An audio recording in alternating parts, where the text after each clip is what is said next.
So my mom had 3 children to 3 different men. She was never married. And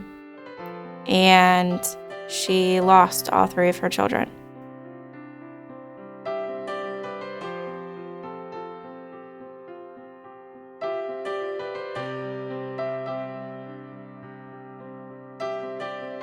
We had visits scheduled with my mom weekly at the Children and Youth office. And it was almost like for a second that I forgot that, I was in foster care and that I wasn't living with my mom. And after the visit was over, my mom was walking away through the parking lot, and I yelled out to her. I said, "Oh, by the way, the Sensinigs are going to adopt me."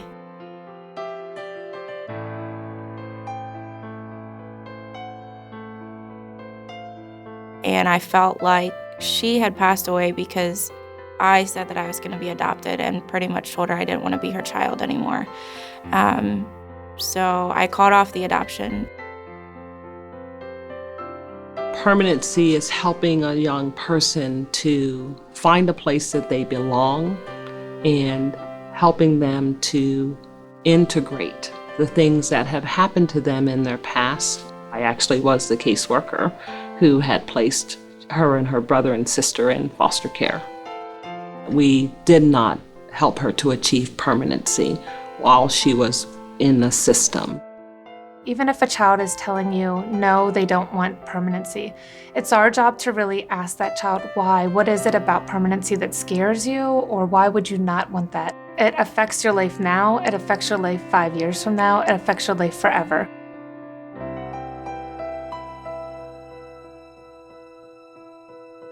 I was living in my first group home.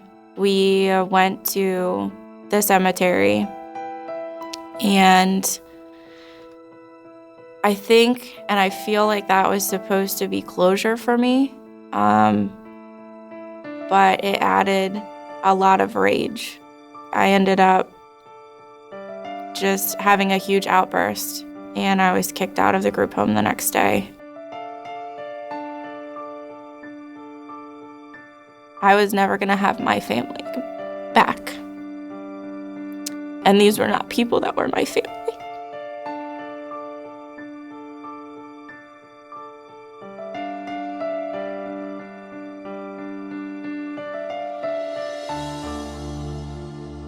If no one has taken the time to process out these feelings with them, it's still going to be there. It's going to be there when they're 42 and they won't be able to form healthy connections because they never addressed it.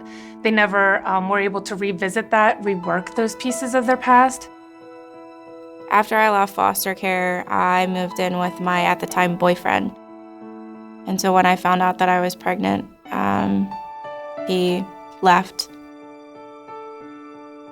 And unfortunately, when I was pregnant, I ended up homeless. So my children went to go and live with my former foster family for 1.5 years. My son did not know who I was. And that was the hardest thing in the world, was to look at my son and him not know mommy.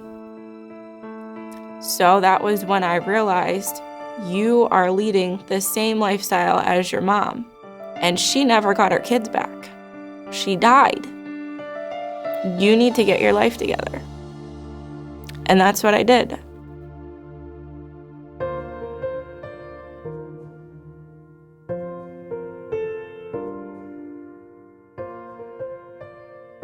Until I realized that I was not the cause or the reason why I was placed into foster care or why I didn't find permanency, I wasn't able to let anybody in. I look back on my life and what it had entailed, and then I look at my life today and the wonderfulness of what I have now. So my daughter knows a lot about what I do. She always tells people, my mommy works with foster kids. When I talk to these kids, it's very hard. It's very hard for me to explain to them how much I truly understand. I was a foster kid. I had my kids placed into foster care. So I understand the hardships from the kids, from their parents, and from children that get adopted. And all they want is their biological family. I understand. You always have that feeling of wanting to be connected to your roots. You never stop needing a family and someone that you can call your own, regardless of how old you are. They need to see that you believe in them, that you believe that there's hope for their future. We should never give up on our kids. Every kid can make healthy connections.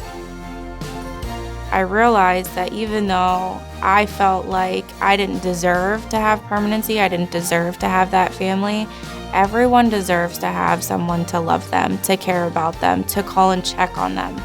Everybody wants that permanency in their life. They can fight it and fight it and fight it all they want, but one day they will realize that's what they needed. They needed someone to stand by them.